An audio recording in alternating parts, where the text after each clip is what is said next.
नमस्ते युवा साथियों, मैं ओम प्रकाश वधारा। राजस्थान में ओबीसी युवा वर्ग के साथ हो रहे आरक्षण विसंगति के मामले में मैं आपको अवगत कराने जा रहा हूं, क्योंकि यह एक तकनीकी रूप से जटिल मुद्दा है और प्रत्येक आम व्यक्ति का यह मुद्दा बड़ी मुश्किल से समझ में आता है। तो इसके लिए मैंने कुछ पॉइंट्स लिखे हैं। अब मैं आपको उन पॉइंट्स के माध्यम से ओबीसी आरक्षण विसंगति के बारे में अवगत करवाऊंगा। तो साथियों, सबसे पहले देखते हैं राजस्थान में किस वर्ग के लिए कितना कितना प्रतिशत आरक्षण है। सबसे पहले देखते हैं ओबीसी को राजस्थान में 21% आरक्षण है, एससी को 16% आरक्षण है, एसटी को 12% आरक्षण है, ईडब्ल्यूएस को 10% आरक्षण है, एमबीसी को 5% आरक्षण है। इन सभी आरक्षित वर्गों का कुल योग 64% है। 64% 100 में से 64% आरक्षण है और बचा हुआ से 36%, जिसे हम आमतौर पर जनरल कैटेगरी कहते हैं, वह एक अनारक्षित वर्ग है, जिसे सामान्यतः का प्रमुखतः और मेरिट बेस पर ही जिसे भरा जाता है। अब समस्या शुरू होती है हॉरिजेंटल आरक्षण से। हॉरिजेंटल आरक्षण क्या होता है, सबसे पहले यह समझते हैं। हॉरिजेंटल आरक्षण होता है आरक्षण में आरक्षण। जैसे किसी वर्ग को कोई आरक्षण मिला हुआ है, उसमें कितना प्रतिशत और आरक्षण है, यह होता है हॉरिजेंटल आरक्षण। तो हॉरिजेंटल आरक्षण है राजस्थान में 12.5% एक्स सर्विसमैन को, अधीनस्थ सेवाओं में एक्स सर्विसमैन को, स्टेट सर्विस में 5% और ग्रुप डी में, जिसे चतुर्थ श्रेणी कर्मचारी जो ग्रुप डी में होते हैं उनमें है, उनको 15% आरक्षण। 4% आरक्षण है दिव्यांगजन को, 2% आरक्षण है स्पोर्ट्स पर्सन को और 30% आरक्षण है महिलाओं को। यह आरक्षण हॉरिजेंटल है, अर्थात यह आरक्षण अपने वर्ग में आरक्षित वर्ग के लिए निर्धारित किया हुआ होता है।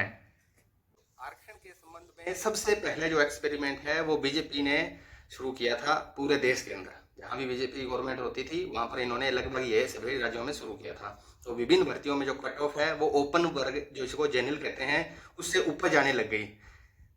लेकिन इस तरह के प्रयोग न्यायालय में जब उचित नहीं ठहर सके, तो इस कारण एक नई व्यवस्था का जन्म दिया गया और इसका जन्म हुआ 17 अप्रैल 2018 के एक परिपत्र से, जिसमें एक्स सर्विसमैन को जो जिस वर्ग में आता है उसे उसी में निर्धारित करते हुए अधिकतम सीटें मिलने लग गई।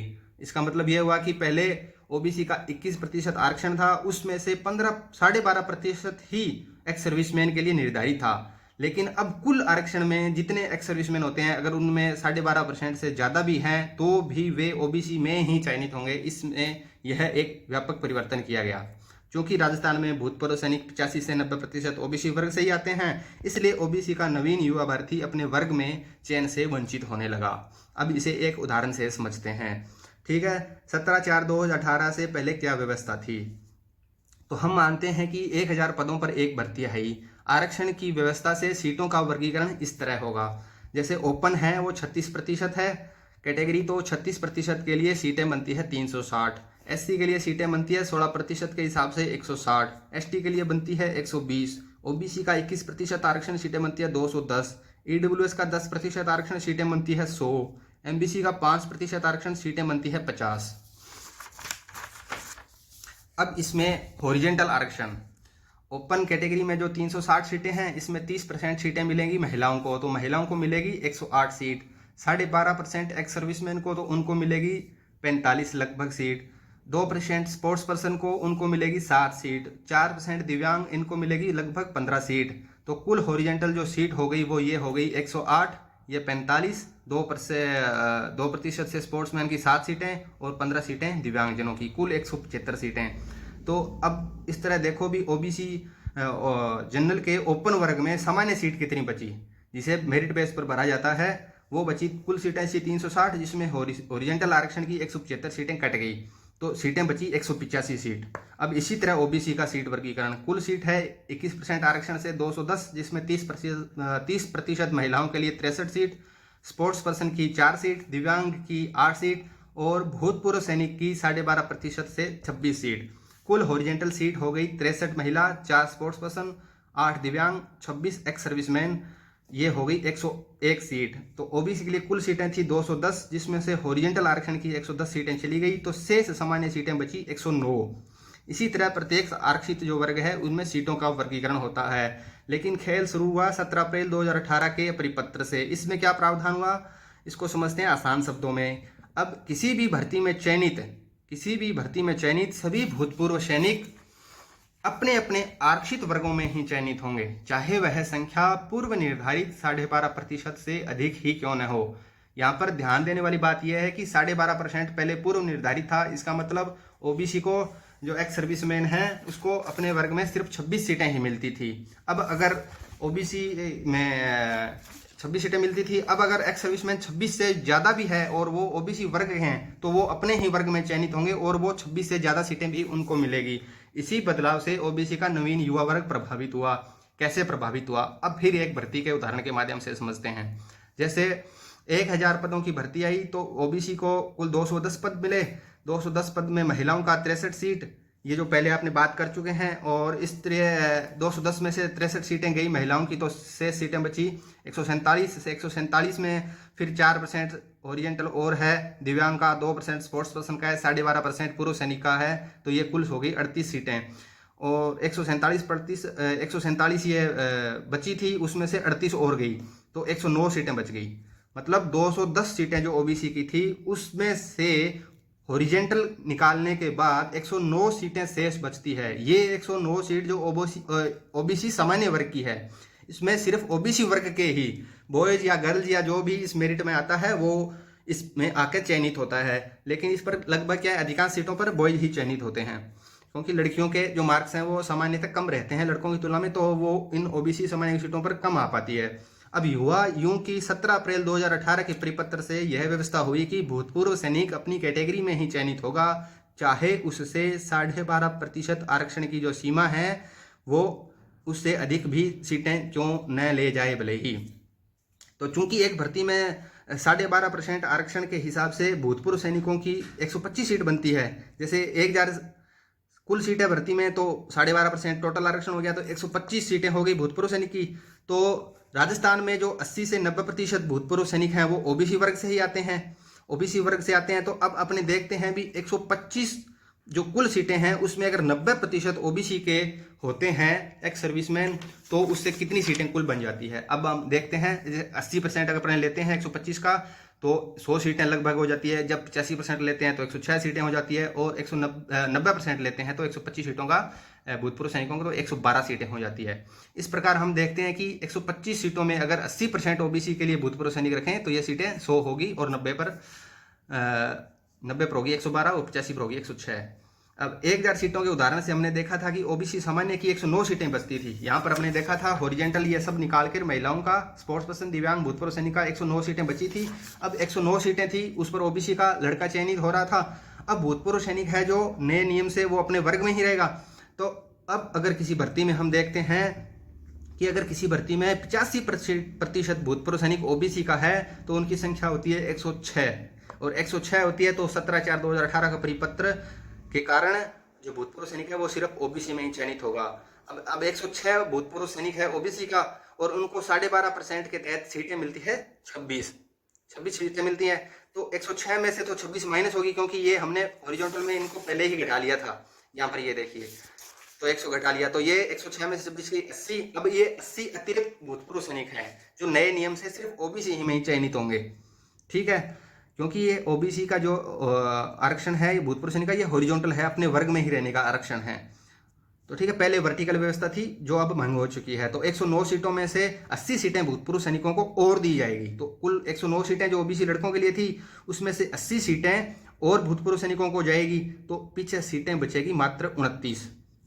अब ओबीसी का नवीन युवा वर्ग सिर्फ 29 सीटों पर ही चयनित होगा ओबीसी वर्ग में, क्योंकि उसके खाते की 80 सीटें भूतपूर्व सैनिकों को दी जा चुकी है। क्योंकि 109 सीटें थी, उसमें से 26 हमने पहले घटा लिया था। ये थोड़ा सा तकनीकी है, पर प्रत्येक व्यक्ति इसको ध्यान से देखेगा तो इसमें समझ में आ जाएगा। ठीक है, अगर नहीं आए तो वीडियो को आप दोबारा देख लेना पीछे से बैक करके। तो अपने को ओबीसी का जो नवीन लड़का है उसको सिर्फ 29 ही सीटें बचेगी। ठीक है, अब आगे और देखते हैं। अगर ओबीसी के स्टूडेंट ने आयु संबंधी या योग्यता संबंधी छूट नहीं लिया है, तो वह इन 29 सीटों के अलावा सामान्य वर्ग की जो हॉरिजेंटल आरक्षण निकालने के बाद 185 सीटें जो बचती है, जो हमने सबसे पहले समझी थी, अभी आपको मैं दिखाता हूं। ये देखिए, ओपन में जो 36% आरक्षण था, तो 1000 सीटों में से उनकी सीटें बचती है 360 में ये ओरिजेंटल आरक्षण निकालने के बाद सीटें बचती है 185, जिन पर मेरिट बेस से ओबीसी का अभ्यर्थी आ सकता है। ठीक है, तो जो 29 वो बची थी और 185 ये बची थी, इसी पर ही ओबीसी का लड़का अब चयन ले सकता है। एक उदाहरण से इसको समझते हैं। क्योंकि कांस्टेबल भर्ती परीक्षा 2019 में योगेश जी यादव ने उम्र की छूट लेकर फॉर्म भरा था। उन्होंने कोटा ग्रामीण में 75 में से 70 अंक और आरएसी बटालियन नंबर 5 में 75 में से 68 अंक प्राप्त किए। ये इन दोनों जगह के टॉपर थे, अर्थात पेपर में इनकी फर्स्ट रैंक थी, लेकिन इनका अंतिम चयन नहीं हुआ। पता है क्यों? क्योंकि वहां पर ओबीसी वर्ग की सामान्य सीटें जो है, ओबीसी सामान्य सीट है जो सामान्य, इसमें वो उन सीटों पर 100% भूतपूर्व सैनिक चयनित कर लिए गए और उम्र की छूट लेने की वजह से योगेश जी यादव सामान्य वर्ग में चयनित नहीं हो पाए। क्योंकि अब इसी विसंगति को दूर करवाने के लिए ओबीसी का युवा आंदोलन है। अब कुछ पूर्व भर्तियों के जो आंकड़े हैं वो आपको मैं पेश करता हूं। ये कांस्टेबल 2019 में ओबीसी के लिए कुल पद थे 554, जिसमें अंतिम चयन हुआ लड़कों का 0। एसआई 2016 में 87 सीटें थी ओबीसी के लिए, जिसमें से अंतिम चयन 43 सीटों पर ही हुआ, बाकी सीटें एक्स सर्विसमैन को मिल गई। सेकंड ग्रेड 2018 में ओबीसी के पद थे 630, अंतिम चयन हुआ ओबीसी का लड़कों का सिर्फ 75, बाकी सब भूतपूर्व सैनिक के लिए। पटवार में 603 सीटें, अंतिम चयन ओबीसी के लड़कों का 105, बाकी सीटें भूतपूर्व सैनिकों। उद्योग प्रसार अधिकारी में 9 सीटें थी ओबीसी के लिए, उसमें से सिर्फ 1 सीट मिली। कृषि पर्यवेक्षक 2018 में 231 सीटें थी, 49 ही मिली। कृषि पर्यवेक्षक 2021 में 309 सीटें थी, 128 ही मिली। इसी तरह ग्राम सेवक में होने जा रहा है। ओबीसी के 667 पद हैं, लेकिन एक्स सर्विसमैन के 535 पद हैं। अब इन एक्स मैन के 535 पदों का अगर 90% ओबीसी है तो वो लगभग 480 होता है। तो 667 कुल सीटें हैं, 480 एक्स सर्विसमैन को जाएगी, तो सिर्फ 187 सीटें बचेगी जहां पर ओबीसी का लड़का चयन होगा ओबीसी वर्ग में। इसके अलावा सिर्फ ओबीसी लड़के को सामान्य में चयन के लिए जो आरक्षित सीटें हैं वहां पर वो जा सकता है। आगे की भर्ती जो होने जा रही है, जिनके लिए अभी हम तैयारी कर रहे हैं, उनके एक आंकड़े भी आपके सामने मैं रख रहा हूं। जैसे वन रक्षक भर्ती है, वन रक्षक में ओबीसी के लिए कुल 122 पद हैं, जिसमें से एक्स सर्विसमैन के कुल भर्ती में कुल एक्स सर्विसमैन के 603 पद हैं। तो यहाँ ओबीसी के लड़कों को कुछ नहीं मिलेगा, क्योंकि सभी की सभी सीटें हैं जो वो उनके लिए एक्स सर्विसमैन के लिए चली जाएगी। वनपाल के अंदर ओबीसी की तो सीट ही नहीं है, एक्स सर्विसमैन की 10 सीटें हैं। तो ये एक्स सर्विसमैन की 10 सीटें हैं, ये देखते हैं जनरल से काटते हैं या इनका क्या करते हैं। वो कुछ भर्तियों में ओबीसी को पूरा 21% आरक्षण भी नहीं मिलता, क्योंकि रोस्टर रजिस्टर में ही भयंकर गड़बड़ी और भ्रष्टाचार हो रहा है। ये रोस्टर रजिस्टर जिसके माध्यम से भर्तियों के पदों की गणना होती है, इसको हम बाद में समझेंगे। जैसे फर्स्ट ग्रेड 2022 है, उसमें ओबीसी के लिए पद हैं 884 और एक्स सर्विसमैन के हैं 352 पद। तो यहाँ भी ओबीसी के लड़कों को नुकसान होने जा रहा है। और सेकंड ग्रेड 2022 में जो अभी भर्ती अभी दिसंबर में प्रस्तावित है एग्जाम होना, ओबीसी के पद हैं 1224 और एक्स मैन के पद हैं 1376। तो कुछ विषयों में ओबीसी युवा वर्ग को अपने वर्ग में कुछ नहीं मिलने वाला, वो सिर्फ सामान्य की सीटों के लिए ही चयनित होंगे। हाईकोर्ट एलडीसी में भी आप देख सकते हैं, जिसमें अभी फॉर्म भरना शुरू होने वाले हैं, इसमें भी ओबीसी को पूरा 21% आरक्षण नहीं दिया गया है। आगे की एक बड़ी भर्ती जो रीट की भर्ती है L1 और L2 की, ऐसे माना जा रहा है भी L2 की जो भर्ती है वो लगभग 30,000 पदों की है, संभावित मान के चल रहे हैं अपने। तो 30,000 पद हैं, 30,000 पदों का जब 12.5% एक्स सर्विसमैन के लिए निकालते हैं तो वो होता है 3750 सीट, ये जाएगी भूतपूर्व सैनिकों को। अब ओबीसी का है 21% आरक्षण, ओबीसी को 21% आरक्षण से सीटें मिलेगी 6300। ठीक है, इसमें से 6300 सीटों में से अभी निकलेगा हॉरिजेंटल आरक्षण, 30% महिलाओं का, 4% दिव्यांग का, 2% स्पोर्ट्स पर्सन का, ये कुल हो जाएगा 36%। तो जब हम 6300 सीटों का 36% निकालते हैं तो यह होता है 2268 सीट। अब जब 6300 सीटें ओबीसी की कुल है, उसमें से 2268 तो हॉरिजेंटल आरक्षण की चली जाएगी, तो 4032 सीटें ही बचेगी। तो भूतपूर्व सैनिकों की कुल सीटें हैं 3750। अब इन 3750 में अगर 90% जो भूतपूर्व सैनिक है वो ओबीसी के होंगे, जब 90% ओबीसी के होंगे तो वो भूतपूर्व सैनिकों की 3750 में से लगभग 3375 सीटें ओबीसी भूतपूर्व सैनिक को मिलेगी। इसलिए नवीन युवा जो बेरोजगार है उसको लिए क्या बचेगा, 4032 में से 3375 गए तो उनको 657 सीट मात्र ही मिलेगी। हम सभी लाइब्रेरी में बैठ बैठ के तैयारी कर रहे हैं, लेकिन जब पदों का वर्गीकरण देखेंगे तो पाएंगे कि 657 सीटें ही ओबीसी वर्ग में बचती है। अब इनको प्रत्येक सब्जेक्ट में अलग अलग डिवाइडेशन करेंगे तो पाएंगे कि बहुत कम सीटें प्रत्येक सब्जेक्ट में बचने जा रही है। इन 657 के सीटों के अलावा हम सिर्फ जनरल की जो सीटें हैं वो भी उसमें से 36% में 36% हॉरिजेंटल निकालने के बाद जो बचेगी वहाँ पर जाएंगे चयन के लिए। ठीक है, तो अभी एक रीट में उदाहरण के माध्यम से इसको समझते हैं भी कितना कितना नुकसान होने जा रहा है। ठीक है, जैसे ऐसा सुनने में आ रहा है भी इंग्लिश की लगभग 8000 सीटें आएगी। अगर 8000 सीटें आती है तो 8000 में 36% ओपन कैटेगरी को जाएगा। ओपन कैटेगरी को जाएगा तो 8000 का 36% होता है 2880। 2880 का 36% हॉरिजेंटल आरक्षण, 30% महिला, 4 दिव्यांग, 2 खिलाड़ी, ये 36% जाएगा, कट जाएगा। 2880 का जब निकालते हैं तो ये होता है 1036 सीट।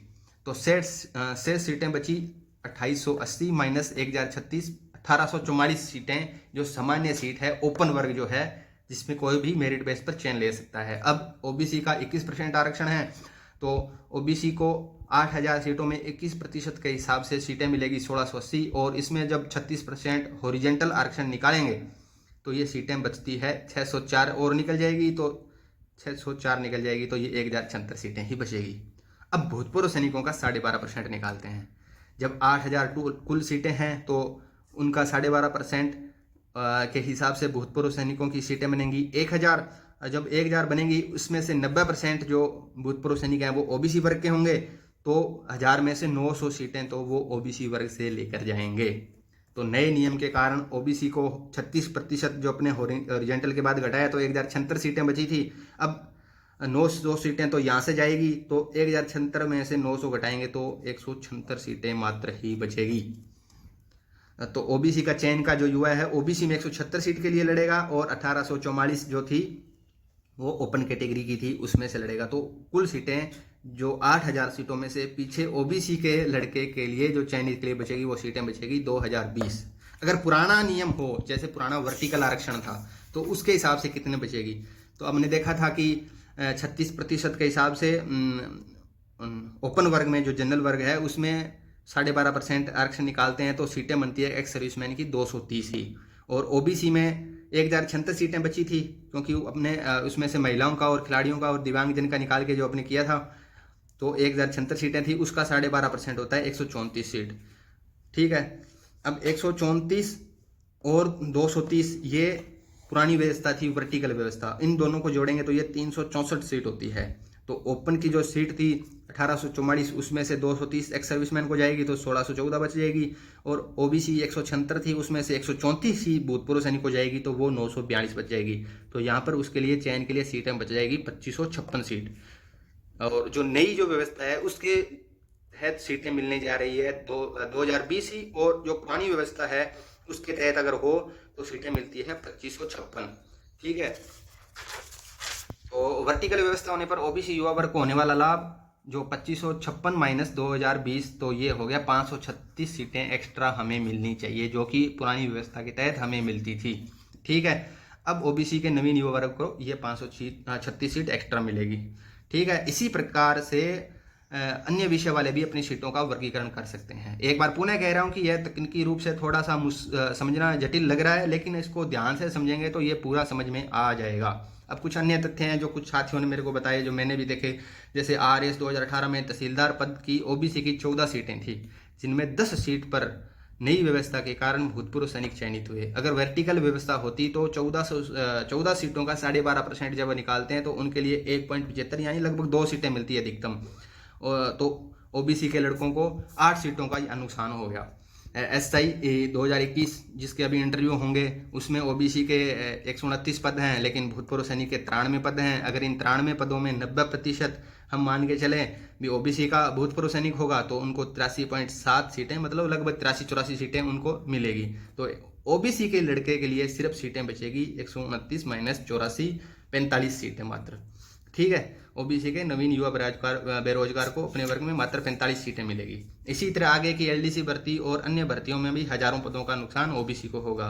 पूर्व की आरएस 2018, रीट 2018, एलडीसी में भी इसी तरह हजारों पदों का नुकसान हो गया है। नुकसान की भरपाई हेतु छाया पदों की सर्जित करवाने की मांग भी हमारे आंदोलन में है। ठीक है, अब भी किसी साथी को समझ में नहीं आया है तो इसे पुनः पढ़े। मैं ये जो पेज है इनको मैं पीडीएफ के माध्यम से अपने ग्रुप में अपलोड कर दूंगा, जहाँ से सभी इसको पढ़ सकेंगे। ठीक है, अगर ये बिंदु आपको पूरी तरह समझ में आए तो फिर रोस्टर प्रणाली क्या होती है, भर्ती में पदों का निर्धारण कैसे होता है, क्यों ओबीसी को पूरा 21% आरक्षण नहीं मिलता, आदि विषयों पर भी हम जानकारी उपलब्ध कराने की कोशिश करेंगे। और एक ये बात है कि आंकड़ों को दर्शाने में हमने पूरी सावधानी बरती है, फिर भी कोई विसंगति हो तो अवगत कराएं, हम उसको सुधार करेंगे। धन के लिए साथियों, मैंने विस्तार से इसको पूरी तरह समझाने की कोशिश की है। मुझे आशा है सभी साथियों को यह समझ में आ जाएगा। अगर किसी साथी को समझ में नहीं भी आता है तो इस वीडियो को आप दोबारा देखेंगे और ये पीडीएफ भी आपको उपलब्ध हो जाएगी, इसको आप पढ़ेंगे तो आपके समझ में आ जाएगा। तो 23 तारीख को सूरतगढ़ में हमारा जो आंदोलन होने जा रहा है, अधिकतम संख्या में आए, शांतिपूर्ण धरना प्रदर्शन करेंगे। सरकार को हमारी मांगे माननी पड़ेगी और हमारी मांग है जो हमारा हक है। हम किसी दूसरे वर्ग से ये सीटें नहीं ले रहे हैं, ये पहले की जो व्यवस्था थी उसी आधार पर हम सीटों की मांग कर रहे हैं।